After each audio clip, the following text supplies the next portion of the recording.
제12장 그리스도는 중보자의 일을 수행하기 위해서 인간이 되어야만 했다. 1. 참 하나님이시며 동시에 참 인간이신 분만이 하나님과 우리 사이의 공간을 연결할 수 있었다. 그런데 우리의 중보자가 될 분이 동시에 참 하나님이며 참 사람인 것이 우리를 위해서 가장 중요한 일이었다. 절대적 필연성이 있는 일은 아니나 이 일은 인간의 구원을 좌우하는 하늘 결정에서 유래했다. 우리의 지극히 자비하신 아버지께서 우리를 위하여 가장 최선의 길을 결정하신 것이다. 우리와 하나님 사이에 가리워진 구름과 같이 이사야 59장 2절에 나오는 것처럼 우리의 죄악이 우리를 천국에서 완전히 격리해버렸기 때문에 하나님에게 속한 사람이 아니면 평화를 회복할 중재자의 역할을 할 수 없었다. 그러나 누가 하나님에게 도달할 수 있었겠는가? 아담의 후손 중에 하나인가? 그럴 수 없었다. 하나님께로 올라갈 힘이 우리에게 없으므로 존엄하신 하나님이 우리에게 강림하시지 않았다면 사태는 확실히 절망적이었을 것이다. 따라서 하나님의 아들이 우리를 위해서 임마누엘, 즉 우리와 함께 계시는 하나님이 되시며 이렇게 하심으로써 그의 신성과 우리의 인성이 서로 연결되어 함께 성장할 필요가 있었다. 그렇지 않았다면 하나님이 우리와 함께 계시기를 바라기에는 친근감이 충분히 가깝지 못하며 친밀함이 충분히 견고하지 못했을 것이다. 우리의 더러움과 하나님의 완전한 순결 사이에는 그만큼 큰 차이점이 있다. 사람이 본래대로 아무 오점도 없었다고 하더라도 그의 처지는 중보 없이 하나님에게 도달하기에는 너무도 비천했을 것이다. 그러면 사람의 현실은 어떠한가? 치명적인 타락으로 죽음과 지옥에 떨어졌고 무수한 오점과 부패로 더럽혔고 모든 저주로 압도되었다. 그러면 바울이 중보를 설명하면서 그는 사람이라고 분명히 지적하는 것은 훌륭한 이유가 있다. 디모데전서 2장 5절에서 하나님과 사람 사이의 중보도 한 분이시니 곧 사람이신 그리스도 예수라 라고 말한다. 하나님이신 예수라고 할 수 있었고 신분을 생략할 수도 있었으나 성령께서는 하나님의 아들을 우리와 같은 한 사람으로서 친근하게 우리 사이에 두셨다. 그러므로 중보를 어디서 찾을까? 어느 길로 그에게 가야 하는가? 하고 근심하는 사람이 없도록 성령께서는 그를 사람이라고 부르시며 그렇게 함으로써 그가 우리에게 가까이 계시다는 것과 참으로 우리와 같은 육신이심으로 우리와 접촉해 계시다는 것을 가르치신다. 분명히 성령이 여기서 가르치시는 뜻은 히브리서 4장 15절에서 더 자세히 설명된 것과 같다. 우리에게 있는데 제사장은 우리 연약함을 체휼하지 못하는 자가 아니요 모든 일에 우리와 한결같이 시험을 받은 자로 돼 죄는 없으시니라. 2. 중보자는 참 하나님인 동시에 참된 인간이어야만 한다. 이 점은 중보자가 성취하려고 한 것이 비상한 일이었음을 생각하면 더욱 분명해질 것이다. 그의 임무는 우리가 다시 하나님의 은총을 회복시킴으로써 사람의 자녀가 하나님의 자녀가 되며 지옥의 상속자들이 천국의 상속자들이 되게 하는 것이었다. 하나님의 아들이 인자가 되시지 않았다면 본질상 그에게 속한 것을 은총으로 우리 것으로 만들지 않으셨다면 누가 중보에 그 임무를 다할 수 있었겠는가? 그러므로 우리는 이 보증을 신용하고 우리가 하나님의 자녀라고 믿는다. 그것은 하나님에게서 난 아들이 우리의 몸을 취해서 자기 몸을 만드시고 우리의 살로 자기의 살을, 우리의 뼈로 자기의 뼈를 만들어 우리와 하나가 되셨기 때문이다. 그는 자기 것을 우리에게 주시며 하나님의 아들이신 동시에 우리와 같은 사람의 아들도 되시려고 쾌히 우리의 본성을 취하셨다.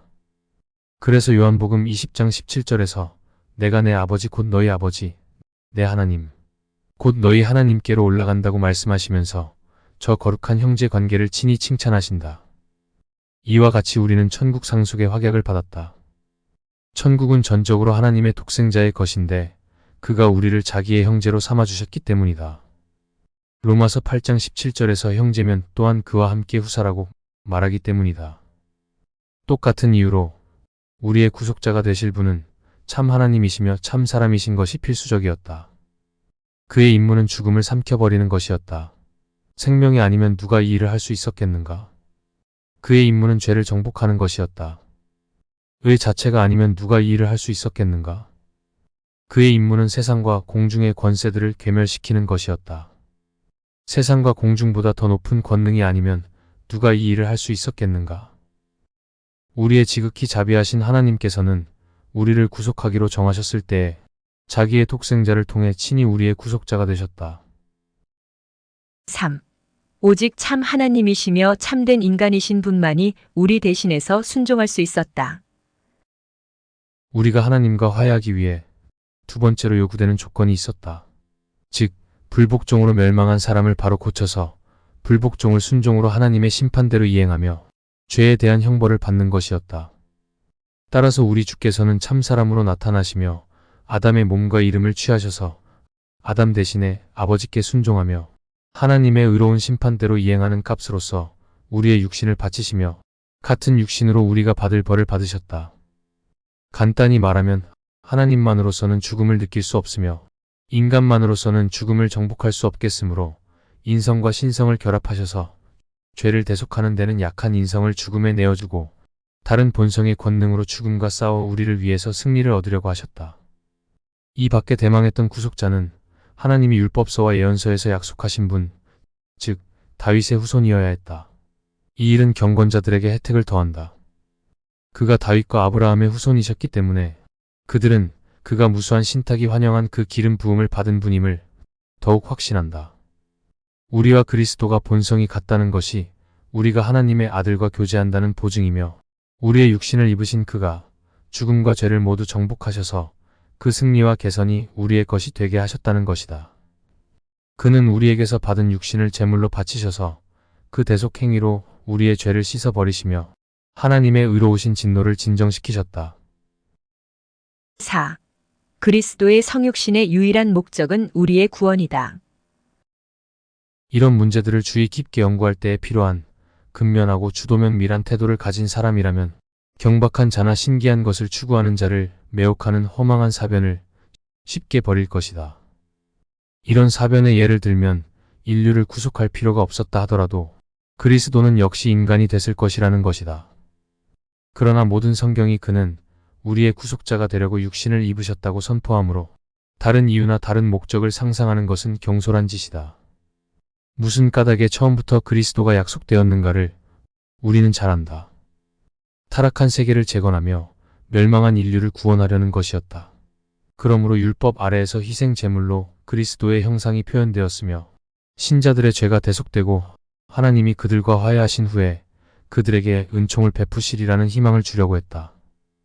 율법이 아직 발표되지 않은 때에도 어느 시대에나 피 흘림 없이 중보가 약속된 일이 없으므로 그는 인류의 불결을 정결케 하기 위해서 하나님의 영원한 계획으로 임명되셨다고 우리는 확실히 추론한다. 히브리서 9장 22절에서 말하는 것처럼 피를 흘리는 것은 속죄의 증표이기 때문이다. 그래서 예언자들은 그를 선포할 때에 그가 하나님과 사람을 화해시키리라고 약속했다. 이사야 53장 4절과 5절에서 그는 실로 우리의 질고를 지고 우리의 슬픔을 당하였거늘 우리는 생각하기를 그는 징벌을 받아 하나님께 맞으며 고난을 당한다 하였노라. 그가 찔림은 우리의 허물 때문이요 그가 상함은 우리의 죄악 때문이라. 그가 징계를 받음으로 우리는 평화를 누리고 그가 채찍에 맞음으로 우리는 나음을 받았도다. 라고 말한다. 히브리서 9장 11절과 12절에서는 그리스도께서는 장래 좋은 일의 대제사장으로 오사 염소와 송아지의 피로 하지 아니하고 오직 자기의 피로 영원한 속죄를 이루사 단번에 성소에 들어가셨느니라. 라고 말한다. 하나님께서 모든 사람의 죄악을 그에게 담당시키셨다. 그리스도가 친히 나타나셨을 때 자기가 강림하신 이유를 설명하셨으니 그것은 하나님의 진노를 진정시킴으로써 우리를 모아 죽음에서 생명으로 옮기려는 것이라고 하셨다. 사도들은 그리스도에 대해서 이와 똑같은 증언을 했다. 요한복음 1장 14절에서 요한은 말씀이 육신이 되었다고 가르치기 전에 1장 9절부터 11절까지 인류의 반역을 말한다. 그러나 우리는 그리스도 자신이 자기의 직책에 대해서 선언하신 것에 특히 유의해야 한다. 하나님이 세상을 이처럼 사랑하사 독생자를 주셨으니 이는 저를 믿는 자마다 멸망치 않고 영생을 얻게 하려 하심이라. 요한복음 3장 16절. 죽은 자들이 하나님의 음성을 들을 때가 오나니 곧 이때라. 듣는 자는 살리라. 요한복음 5장 25절. 나는 부활이요 생명이니 나를 믿는 자는 죽어도 살겠고. 요한복음 11장 25절. 인자가 온 것은 잃은 자를 구원하려 함이니라. 마태복음 18장 11절. 모든 구절을 인용하려면 끝이 없을 것이다. 사도들은 한결같이 우리를 불러 이 원천으로 돌아가게 한다. 확실히 만일 그리스도께서 하나님과 사람을 화해시키기 위해서 오신 것이 아니라면 그의 명예로운 제사장직은 없었을 것이다. 히브리서 5장 1절에서 말하는 것처럼 제사장은 하나님과 인간들 사이를 중재하는 중재자로서 임명되기 때문이다. 고린도후서 5장 19절에서는 그는 하나님이 우리 죄를 우리에게 돌리시지 않기 위해서 우리를 위한 희생이 되셨다고 말한다. 그럼으로써 그리스도는 우리의 의가 되신다. 끝으로 만일 그리스도께서 하나님과 사람을 화해시키기 위해서 오신 것이 아니라면 그리스도는 성결히 그에게 드리는 모든 칭호를 잃으실 것이다. 율법이 할 수 없는 일을, 즉 우리를 위하여 율법의 요구를 이루는 일을 하게 하시려고 하나님이 자기의 아들을 죄 많은 육신의 모양으로 보내셨다고 하는 로마서 8장 3절과 4절의 바울의 발언도 소멸될 것이다. 간단히 말하면 하나님의 아들이 우리의 육신을 취하기로 결심하시며 아버지에게서 이 명령을 받으신 유일한 이유는 그리스도께서 우리 대신에 아버지의 진노를 푸는 희생이 되시려는 것이었다고 성경은 말한다. 요한복음 3장 14절에서 모세가 광야에서 뱀을 든 것 같이 인자도 들려야 하리라 라고 말씀하셨다. 요한복음 12장 27절에서 그리스도는 자기가 육신을 취하신 이유를 분명히 알리신다. 즉 우리 죄를 소멸시키기 위해서 희생과 속죄 제물이 되시려는 것이라고 하신다. 5. 만일 아담이 죄를 짓지 않았다면 그래도 그리스도는 인간이 되셨을 것인가? 혹 누가 항의하여 말하기를 그리스도는 정죄된 인간들을 구속하셨지만 구원을 받아 안전한 사람들에 대해서도 사람의 육신을 취하심으로써 그 사랑을 나타내시는 것을 이 모든 일은 방해하지 않는다고 한다면 그 대답은 간단하다. 하나님의 영원한 결정에 의해서 이 두 가지가 결합되었다고 성령이 선언하시므로 어떻게 그리스도가 우리의 속죄주이신 동시에 우리의 본성의 동참자가 되셨는가를 더 탐구하는 것은 합당하지 않다. 참으로 바울은 그리스도가 파견되신 목적을 설명할 뿐 아니라 예정에 고언한 신비에까지 솟아올라가서 인간성의 모든 방자함과 경망한 호기심을 적절한 말로 억제한다. 에베소서 1장에서 아버지께서 창세전에 그리스도 안에서 우리를 택하사 그 기쁘신 뜻대로 자기의 아들들이 되게 하셨으며 그의 사랑하시는 아들 안에서 우리를 받을 만한 자로 만드셨으며 우리는 그리스도 안에서 그의 피로 말미암아 구속을 받았다고 한다. 여기서는 확실히 아담의 타락이 하나님의 작정보다 시간적으로 앞섰다고 전제하지 않는다. 그러나 나타난 일은 모든 시대 이전에 하나님이 정하신 것이며 그때에 하나님이 인류의 불행을 고쳐주시기로 결정하신 것이다. 가령 우리의 대적자들이 다시 항의해서 하나님의 이 계획은 그가 예견하신 인류의 타락에 좌우된 것이었다고 한다면 내가 할 말은 이것이면 아주 충분할 것이다. 즉, 그리스도에 대해서 하나님이 비밀한 결정으로 정하신 일 이상의 일을 물으며 알려고 하는 사람들은 불경건하고 외람된 생각으로 어떤 새로운 종류의 그리스도를 만들려고 덤빈다는 것이다.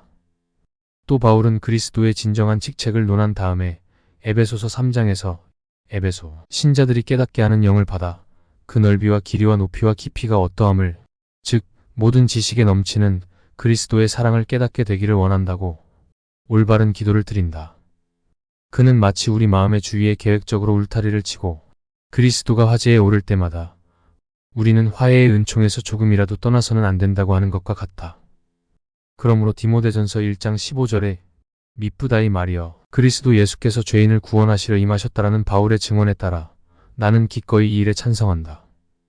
또 같은 사도가 디모데후서 1장 9절에서 지금 복음에서 계시된 은총은 영원한 때 전부터 그리스도 예수 안에서 우리에게 주신 것이라고 가르치므로 나는 끝까지 항상 이 은총 안에 머무를 결심이다. 이와 같은 온건한 태도에 대해서 오시안더는 부당한 항의를 한다. 이전에 몇 사람이 간단히 언급한 이 문제를 그가 현대에 새로 일으킨 것은 불행한 일이다. 아담이 타락하지 않았다면 하나님의 아들은 육신으로 나타나지 않았으리라고 하는 사람들을 그는 외람되다고 비난하며 성경에 이 공상을 반박하는 증언이 없다는 것을 이유로 삼는다.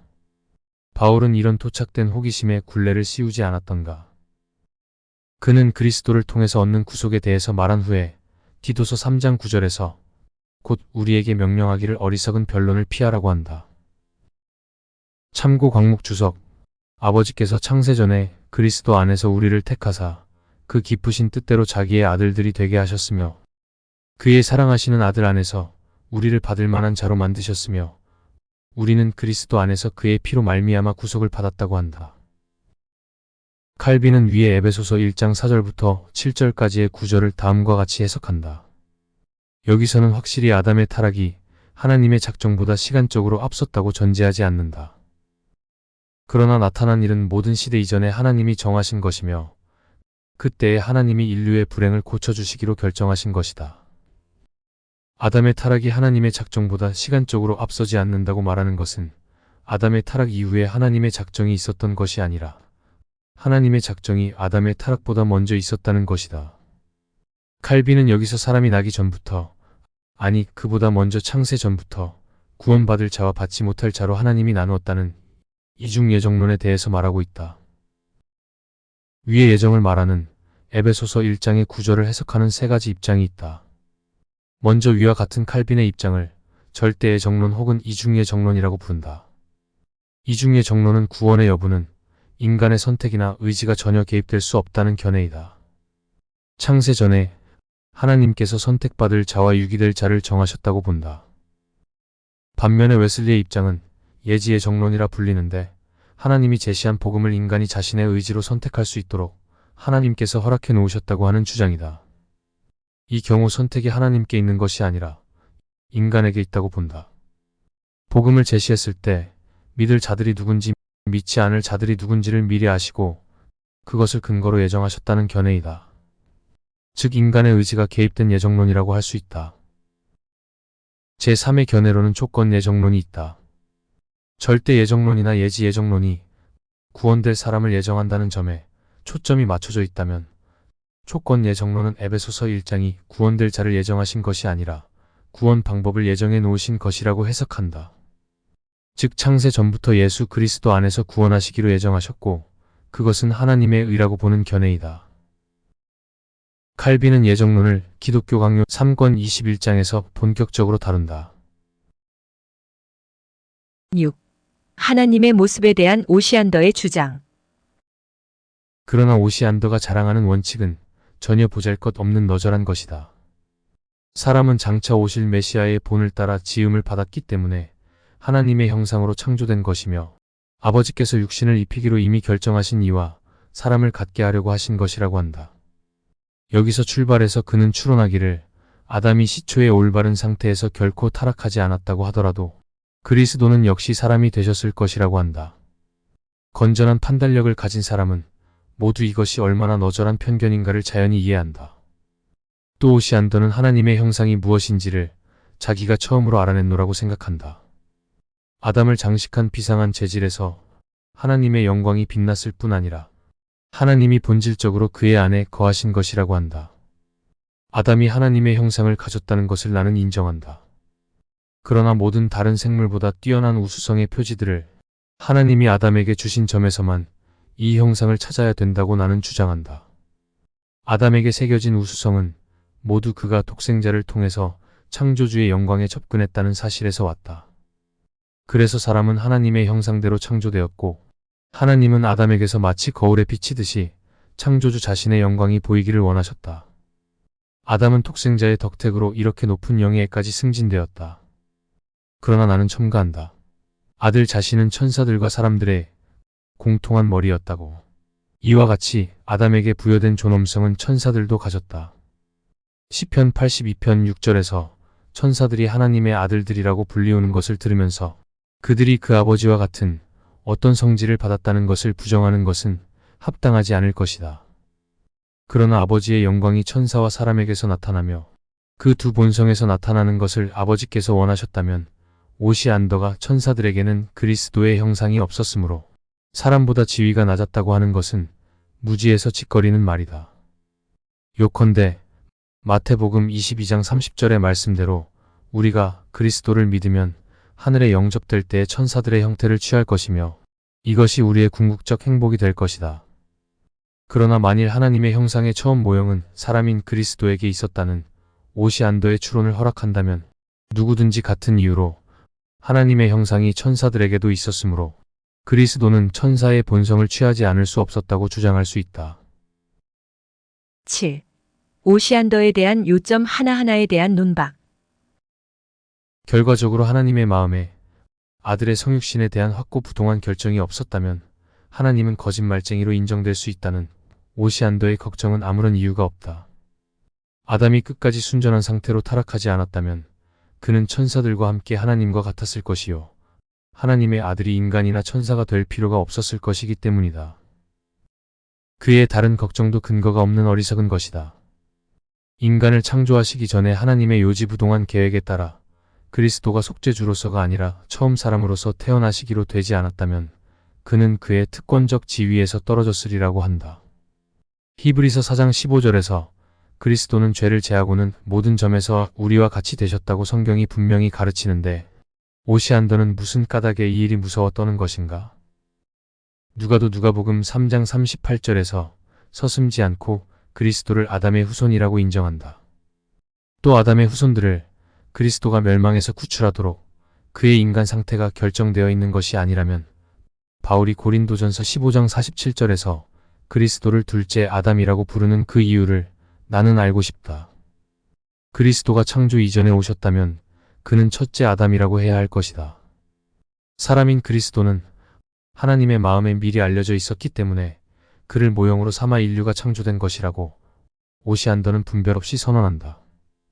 그러나 바울은 그리스도를 둘째 아담이라고 부름으로써 아담의 타락 사건을 사람의 처음 창조와 우리가 그리스도를 통해서 얻는 회복 사이에 둔다. 그 아담의 타락으로 인해 우리의 본성이 회복될 필요성이 발생한 것이다. 그러면 바로 이 일을 위해서 하나님의 아들은 사람이 되려고 나셨다는 결론이 된다. 그런데 오시안더는 서툴고 부적당한 추리로 아담이 창조 시에 고귀함을 잃지 않았다면 그는 그리스도의 형상이 아니라 자신의 형상이었을 것이라고 말한다. 그러나 나는 대답한다. 하나님의 아들이 인간의 육신을 취하시지 않았더라도 하나님의 형상이 그의 몸과 영혼에서 빛났을 것이라고. 그래서 우리는 오시안더가 퍼뜨리는 무익한 궤변을 배제한다. 아담의 죄가 없었더라도 하나님이 아들에게 육신을 입히기로 결정하시지 않았다면 천사들에게는 이 두려움이 없었을 것이라고 하는 것은 궤변이다. 그리스도는 사람이 아니고서는 천사들에 대한 수익권이 없을 것이며 천사들은 그를 지도자로서 즐기지 않을 것이라고 오시안더는 주장한다. 그러나 옳은 추리는 바울의 말에서 곧 나온다. 첫째로 골로새서 1장 15절에서 말씀하는 대로 그리스도는 하나님의 영원한 말씀이므로 모든 창조물보다 먼저 나신 자이다. 이것은 그가 창조되었거나 창조물 중에 하나로 계산되셔야 하기 때문이 아니라 처음에 가장 아름답게 장식되었던 그 완전 상태의 세계는 그 이외에 다른 기원이 없었기 때문이다. 둘째로 골로새서 1장 18절 말씀처럼 사람이 되신 그는 죽은 자들 가운데서 먼저 나신 자였다. 사도는 골로새서 1장에서 두 가지 점을 생각하게 만든다. 만물이 아들로 말미암아 창조되어 그가 천사들을 지배하시게 되었으며 우리의 구속자가 되시기 위해서 그는 사람이 되셨다고 한다. 오시안더의 다른 주장도 역시 그의 무지를 폭로한다. 그리스도가 사람이 아니었다면 사람들은 그를 왕으로 모실 수 없었으리라고 한다. 하나님의 영원한 아들이 인간의 육신을 입으시지 않았더라도 천사들과 사람들을 모아 자기의 하늘 영광과 생명을 나누게 하며 스스로 만물 위에 수익권을 행사하셨는데 그것으로는 하나님 나라가 성립하지 못하리라는 말인가. 그러나 오시안더를 항상 속이는 또는 그가 스스로 속는 그릇된 원칙이 있다. 곧 그리스도가 육신으로 나타나시지 않았다면 교회에는 머리가 없었으리라는 것이다. 천사들이 그리스도의 지도를 즐겁게 받고 있었는데 그리스도는 무슨 까닭에 자기의 하나님으로서의 권능으로 사람들을 지배하시지 못하겠는가. 또 자기의 영의 비밀한 힘으로 자기 몸같이 사람들에게도 생명과 양식을 주어 드디어 그들을 하늘에 모으며 천사들과 똑같은 생명을 즐기게 하실 수 없겠는가. 다음에 갈라디아서 4장 4절과 5절의 엄숙한 진리는 하나님의 자녀들에게 양식을 넉넉히 주고도 남는다. 때가 차매 하나님이 그 아들을 보내사 여자에게서 나게 하시고 율법 아래 나게 하신 것은 율법 아래 있는 자들을 속량하려 하심이라.